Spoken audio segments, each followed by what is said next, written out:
E nos momentos anteriores, nós já falamos sobre o plano de Deus de eternidade em eternidade, irmão, aí, se você não pegou, você pode ir lá no YouTube da igreja, né, no canal da igreja, vai lá e olha. A noiva à espera do noivo também, a noiva da escrava à esposa, a gente estava falando, e a gente vai continuar, e vamos ver se a gente chega aqui na parte, indo para o final dessa comunicação, tá?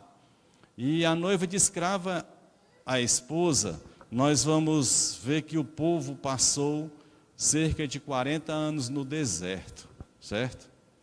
Israel passou 40 anos no deserto por causa da sua incredulidade, da sua murmuração, teimosia, desobediência, tá? Mas também fala de aprendizado, conhecimento, experiência e maturidade. Deserto, ele fala de muitas coisas. O deserto não é o que muita gente diz ser um castigo de Deus. Eu estou passando deserto porque Deus está me castigando. Deus não castiga você. Deus não tem. O que Deus faz conosco muitas vezes é disciplinar, e disciplinar não é castigo. É cuidar da gente, tá? Disciplina não é castigo. Disciplina não é como em algumas igrejas ainda que está aprendendo a conhecer, diz assim, os irmãos que estão aqui, o irmão que sentava aqui, que fez uma coisa errada, vai sentar lá no último banco, né? Acha que isso é disciplina. Ou não vem no próximo mês. Ou não vai ceiar. É uma disciplina estranha. Porque a disciplina é, o irmão errou, pois o irmão vai ficar do meu lado no púlpito, eu vou pregar e você vai interagir comigo, que você vai vencer. A gente não faz isso, qual o louco que faz isso? Mas disciplina é isso. Disciplina é andar junto para fortalecer. Não é para empurrar o indivíduo para um castigo. Não. É diferente. Eu não sei por que a igreja inventou essa história, bota lá fora, né? É porque a carnalidade ainda é algo presente na gente, né? Infelizmente. Então, nós vamos ver que também Jesus, ele logo que foi batizado, ele foi para o deserto, né? Diz que, Mateus 4:1, diz que, então Jesus foi levado pelo Espírito ao deserto para ser tentado pelo diabo. Quem levou Jesus foi o Espírito Santo. E levou para quê? Para ficar lá de frente a frente com o inimigo, né? E você vai perceber que Moisés no deserto falhou. Por que ele falhou? Porque o povo, foi tanta pressão em cima de Moisés, aquela coisa toda, que ele, em determinado momento, saiu da direção de Deus e entrou na direção da carne. Números 20, 12 diz assim, o Senhor, porém, disse a Moisés e Arão, como vocês não confiaram em mim para honrar minha santidade à vista dos israelitas, vocês não conduzirão esta comunidade para a terra que eu lhes dou. Tremendo, né? Um homem como Moisés, que quase que uma perfeição. Teve uma transformação, teve um cuidado, um homem especial, mas ainda assim era um homem. E o que acontece? Este homem, em determinado momento, não confiou em Deus. E olha que ele tinha confiado tudo a Deus, né? Tudo em Deus. E o que aconteceu? Falhou. E por esta falha, ele não entrou na terra prometida. E aí serve para a gente também de uma lição. Se a gente não confiar em Deus, nós não entraremos na terra prometida. É sério. Nós precisamos ter confiança total no Deus que nós servimos. Tem essa confiança, tá? E diferente de Moisés, Jesus Cristo, o Filho de Deus, esse foi fiel e confiou em Deus até o fim. Mateus 4, 10 e 11 diz: Jesus lhe disse: retire-se, Satanás, pois está escrito: adore o Senhor, seu Deus, e só a Ele preste culto. Então o diabo o deixou e anjos vieram e o serviram. Então ali o diabo deixou Jesus Cristo naquele momento, naquele estágio de deserto, mas é crucial porque Jesus entrou numa fase de fome extrema, fisicamente foi bem abalado, mas a sua confiança em Deus em nenhum momento passou, tá? Então, mas foi 40 dias, mas tenha uma convicção de que o deserto para Jesus não terminou naquele momento. O deserto de Jesus terminou exatamente como está lá em João 19:30, quando ele diz assim: tendo-o provado, Jesus disse: está consumado. Com isso, curvou a cabeça e entregou o espírito de homem, tá? O espírito dele. E ali ele morreu, dizendo: está consumado. Então, ali acabou o deserto de Jesus. Porque até ali ele estava na peleja e o inimigo fazendo de tudo, tá? E ele passando por tudo. Hoje, a gente sabe que a igreja está passando pelo deserto. A igreja precisa orar. A igreja precisa jejuar.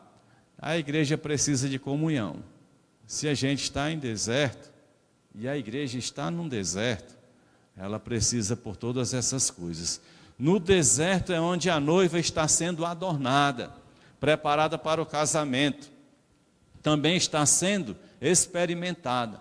Quando ele fala igreja, ele fala exatamente de pessoas, tá? Você individualmente é igreja, que necessariamente precisa estar num corpo. A gente se forma como um corpo, tá? Olha, você não tem dois ossos seguidos iguais no teu corpo. Você tem o osso igual de um lado ou de outro, ou seja, uma mão e a outra mão. Um fêmur só vai ter igual no outro fêmur. E um é ligado em outro tipo de osso que é diferente, nunca é igual. Porque a igreja, ela possui componentes diferentes. As pessoas não são robôs, está entendendo? Elas não são iguais, elas são diferentes, elas têm sentimentos diferentes, têm que ser tratadas diferentes. E isso tem sido um problema, porque a gente quer tratar todo mundo igual. Nem todo mundo é igual. Mas ele vai falando a respeito disso para nós. E Mateus 9,15 diz: Jesus respondeu: como podem os convidados do noivo ficar de luto enquanto o noivo está com eles? Virão dias quando o noivo lhes será tirado, então jejuarão. O noivo foi tirado, não morreu, não foi para a cruz, então foi tirado, não está mais aqui. Ele foi tirado, ele voltou para a glória, e ele diz que nessa hora devem jejuar, tá? E aí, o plano e o propósito de Deus, ele vem antes da criação do mundo, tá? Mas também vem aí um inimigo lançado sobre a terra, nós vamos ver um pouco mais lá na frente, que veio exatamente para tentar impedir o cumprimento do propósito de Deus. É impressionante isso, né? Ele é o soberano todo-poderoso. E por que que ele permite? Porque ele está adornando a sua noiva. Se a gente não enfrenta as lutas, a gente não enfrenta as dificuldades, confiando nele, colocando nele a nossa fé, então nós não estamos sendo adornados, nós não estamos sendo preparados para esse encontro com ele. É preciso que a gente entenda essa verdade. Mas esse inimigo, ele existe sim. O primeiro inimigo é Satanás, o diabo, que ao almejar o trono de Deus no céu foi julgado e expulso para dentro do universo. É coisa lá meia profunda, né? Isaías 14, de 12 a 15 diz: como você caiu dos céus, ó estrela da manhã, filho da alvorada, como foi atirado à terra, você que derrubava as nações, você que dizia no seu coração: subirei aos céus, erguerei o meu trono acima das estrelas de Deus, eu me assentarei no monte da Assembleia, no ponto mais elevado do Monte Santo, onde fica Deus, e ele: subirei ao mais alto que as mais altas nuvens, e serei como o Altíssimo. Versículo 14. Mas o versículo 15 diz: mas as profundezas do Sheol, do inferno, né?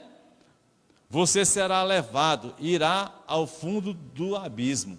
É o fim da corrida do império das trevas.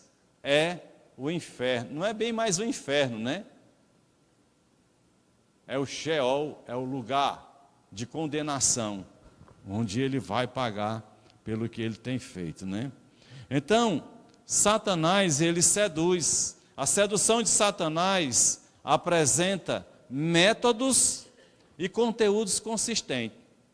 Tanto é que a gente, conhecendo a verdade, vamos falar sério aqui entre nós, né? Tá entendendo? A gente mesmo conhecendo a verdade, muitas vezes nós somos induzidos, nós somos seduzidos, a gente olha para um lado e para o outro, e a gente segue num caminho que não está na vontade de Deus. Por quê? Porque tem um sedutor, dia e noite, querendo se infiltrar na igreja, ou se infiltrando na igreja, e aqui e acolá, conseguindo derrubar um, ou muitos, né? Ou muitos. E aí vem várias conjecturas a respeito disso. É porque o homem é fraco. A gente tem que tirar essa história de que a carne é fraca. Nós somos o Espírito. Amém? Nós somos o Espírito. Essa história de a carne é fraca, que é o fundamento das pessoas que não buscam uma intimidade com Deus. Mas se não tem intimidade com Deus, como é que vai ter parte com Deus? Não tem, gente. Eu não sei porque que a igreja perde tempo. Acha que ser igreja é um aglomerado de pessoas gritando. Não é. Pulando, dançando. Não é. Não estou dizendo que a gente não pode gritar, dançar, pular, correr. Pode. Pode dar cambalhota. Não tem problema com isso, não. Tudo seja feito para a glória de Deus. Não tem um problema com quem anda como um avião, que corre, sapateia, pula, marcha. Normal, cada um do jeito que ele se sente bem com Deus, faça. A gente não pode obrigar o outro, né? Aí o pessoal quer obrigar a gente, aí é ruim.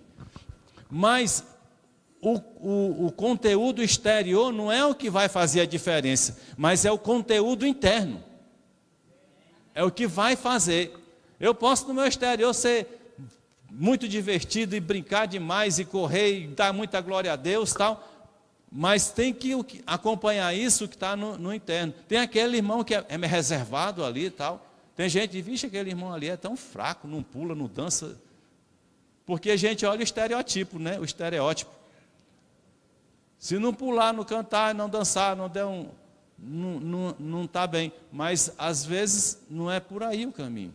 Porque às vezes aquela pessoa que está lá no canto dela é a coluna de sustentação do povo de Deus naquela região. Eu já vi isso várias vezes. Irmãs que são bem quietinhas e tal. Eu digo: irmã, não deixe ficar aqui não, porque eu sei que a irmã que eu tinha lá no Montese, a bichinha se converteu lá e se tornou uma coluna fantástica. Aí na pandemia ela se foi, não pela pandemia, porque Deus já tinha poupado ela bem 10 anos lá, porque o coração dela já não prestava mais, mas Deus ainda teve,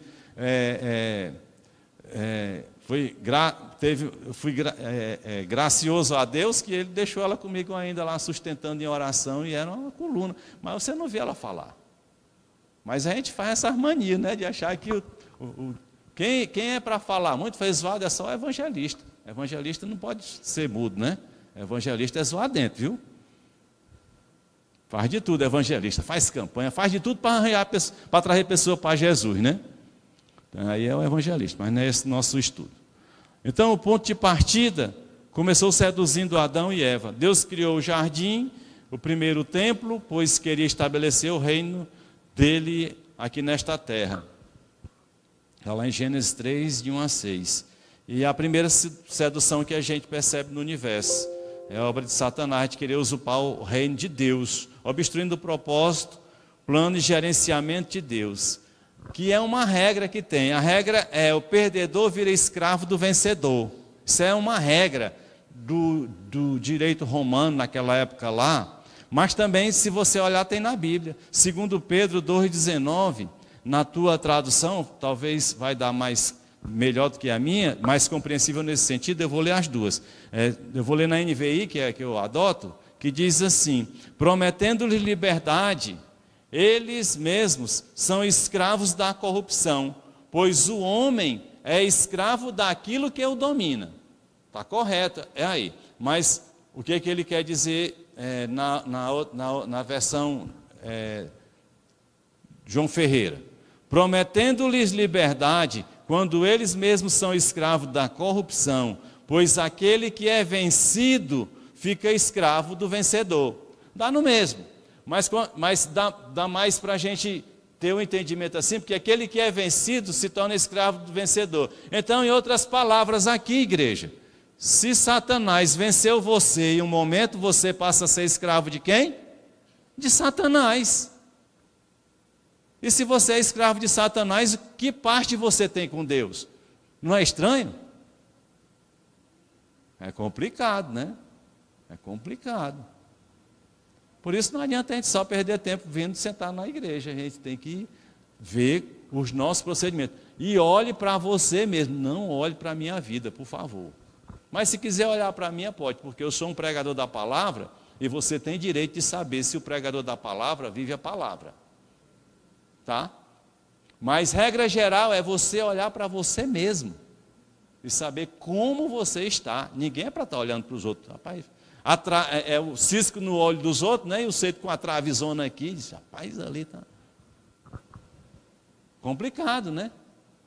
Efésios 2, de 1 a 2 diz: vocês estavam mortos em suas transgressões e pecados, nos quais costumavam viver quando seguiam a presente ordem deste mundo e o príncipe do poder do ar, o espírito que agora está atuando nos que vivem na desobediência. E João 16, 11. E do juízo, porque o príncipe deste mundo já está condenado. Satanás e toda a sua corja tem um destino definido, sentenciado, que vai ser cumprido a qualquer momento, tá? Vai ser cumprido. Agora, os sistemas, eles pegam as coisas eternas e traz para a nossa realidade. Por exemplo, tem pessoas que matam outro, né? Matam. Até dizem que é melhor você matar um ser humano que matar um cachorro, viu? Porque o cachorro não tem aquele negócio de pagar a fiança, né? E liberdade. O ser humano pagou a fiança, é a lei, né? Mas, quando você comete um crime, livrou o flagrante, você se apresenta, eles dão uma algemada, em 24 horas tira e você vai passar mais 20 anos livre até todos os recursos. Porque aí tem não sei quantos recursos, né? Aí quando passa 20 anos, chega. Agora, para nós aqui, todo crime prescreve. Se o sujeito driblar 20 anos de um homicídio, na hora dele cumprir a pena já era. Agora, com Deus não. Quem foi condenado, na hora certa, vai chegar o pagamento. Satanás sabe disso. Ele seduz constantemente a noiva, a igreja, assim como tentou Jesus Cristo, o noivo. O diabo tentou seduzir o Filho de Deus e usando o método que usou para seduzir Eva e Adão, que é exatamente os sentidos, né? Ele chega para Jesus, lá em Mateus 3,10, diz: o tentador aproximou-se dele e disse: se você é filho de Deus, mande que estas pedras se transformem em pães. Ele quer que Jesus obedeça a voz dele, que é o que ele quer fazer com a gente, né? Jesus respondeu: está escrito, nem só de pão viverá o homem, mas de toda palavra que procede da boca do Senhor.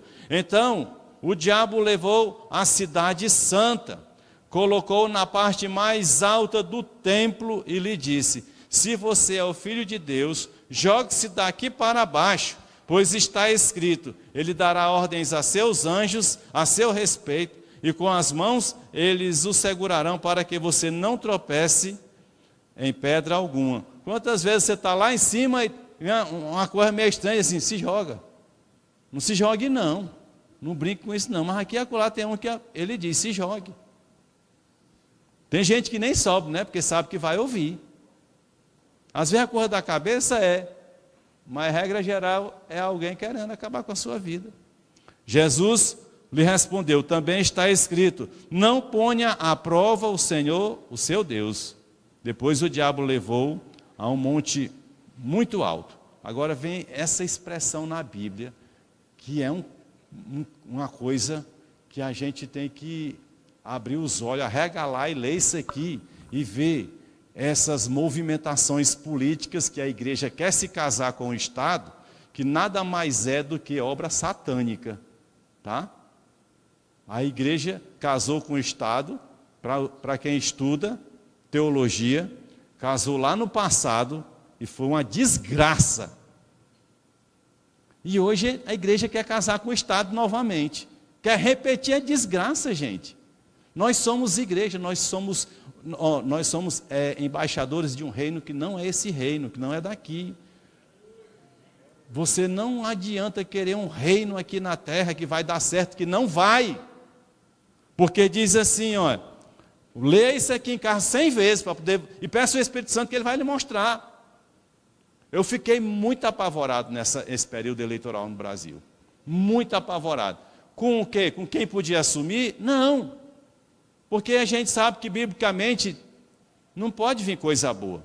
Mas fiquei apavorado com postura de partes do corpo da igreja, se odiando, ficando sem um na casa do outro, ficando sem se abraçar, sendo impedido de ceiar. Eu fiquei pasmo com a loucura que aconteceu e muita gente dizendo que é para ser assim. Nosso reino não é da terra, igreja. Não estou falando para os irmãos cidadãos brasileiros. Nosso reino não é da terra. E antes de eu ser um cidadão brasileiro, eu sou um cidadão do céu. Ou eu sou primeiro um cidadão do céu, ou eu sou só cidadão da terra. Porque se eu for primeiro cidadão da terra, é por aqui mesmo que as coisas vão ficar. Aí o versículo 8 diz assim: depois o diabo levou a um monte muito alto, está na Bíblia, e mostrou-lhes todos, não foi uns, todos os reinos do mundo e o seu esplendor. Todos. Aí ele diz assim, e lhe disse, tudo isto lhe darei. Dá quem tem autoridade. Dá quem tem autoridade. Mas ele diz uma coisa: se você se prostrar e me adorar, porque todos os reinos do mundo, trazendo agora para uma realidade mais nossa, todos os países estão comprometidos com Satanás. Não tem um país sequer que não tenha comprometimento com o reino das trevas. Não tem.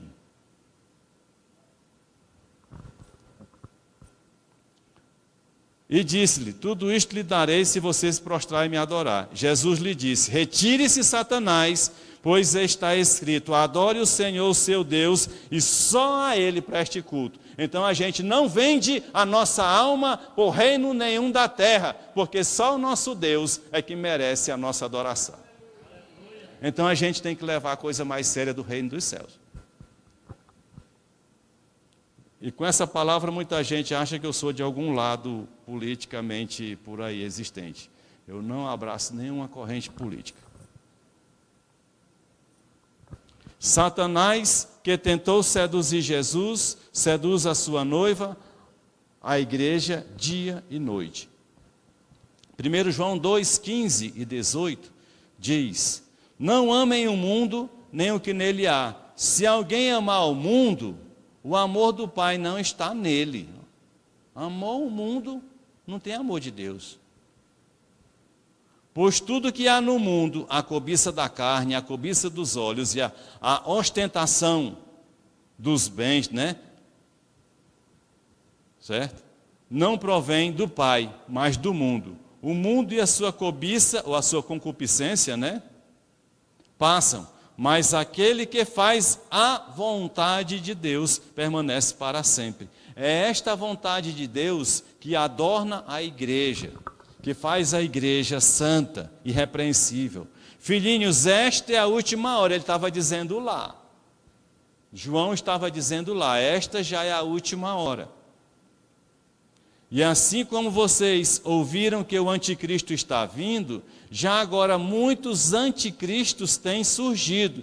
Por isso sabemos que esta é a última hora. Porque desde quando Jesus Cristo começou o seu ministério, já houve oposição. Quem se opõe a Cristo é um anticristo.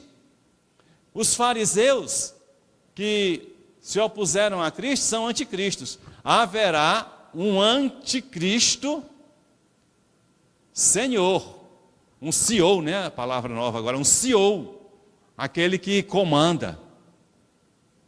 Esse vem. O diabo engana as pessoas deste mundo das três maneiras que a gente percebeu ali, tá?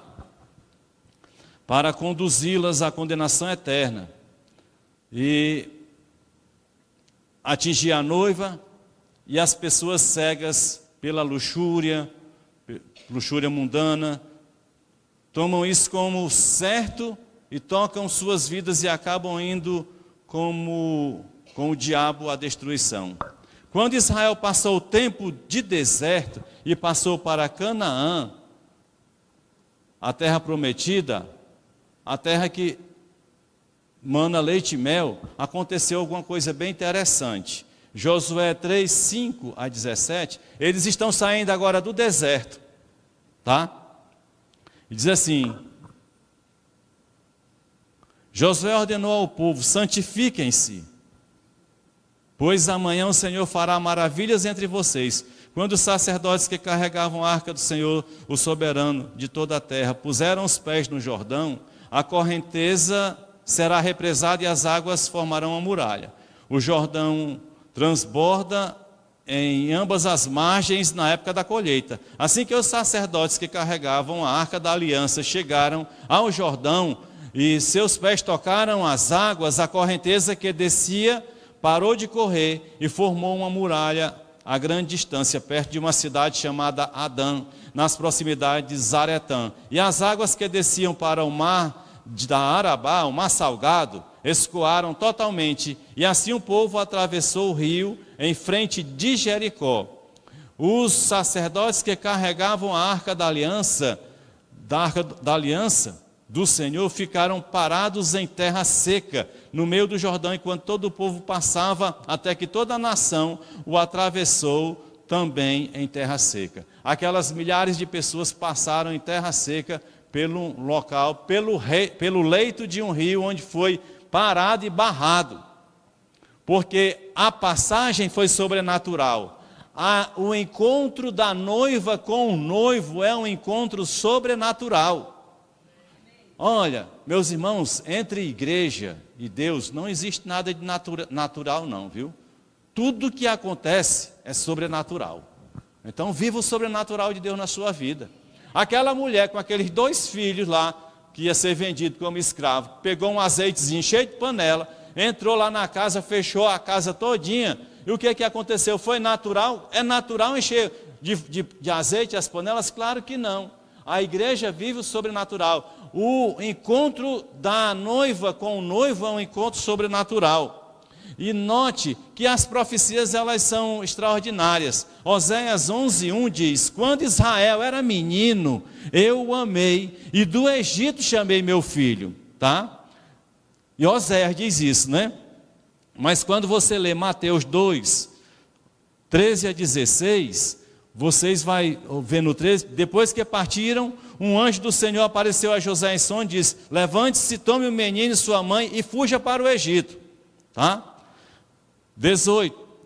15,